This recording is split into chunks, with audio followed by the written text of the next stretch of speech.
Hi, in this video, we're going to learn about fractional exponents. Those are exponents with fractions in them. So what do they look like? Well, it would be like x raised to the a over b. A divided by b is the exponent here. Now, the denominator of that fraction is going to become the radical, all right? Because this is going to be able to be written in radical form or root form. So in this case, because the denominator is b, I'm going to have the bth root of x raised to the a power. So you'll notice at the top of the fraction stays exactly where it is. It's still in the exponent. Now, if I can simplify, I will from here. So let's try 64 to the 2/3. Now, the denominator of the exponent is 3.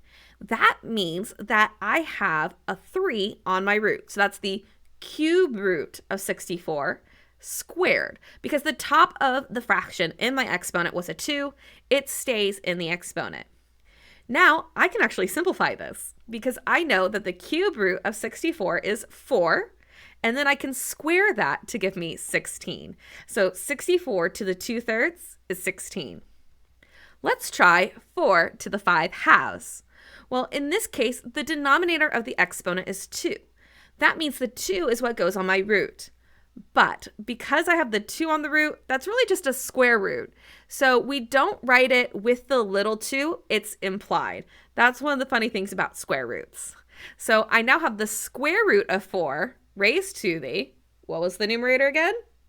5, exactly. So this is the square root of 4 to the 5. Now the square root of 4, I can simplify to 2, and 2 to the 5th is 32. Let's try another one. What about 81 to the 3/4? Well, the denominator of the exponent is 4, so that means I'm going to take the 4th root of 81 and cube it. Now, to simplify this, I have to start by taking the 4th root of 81, which is 3, and then I'll cube that to get 27. And that's how you work with fractional exponents.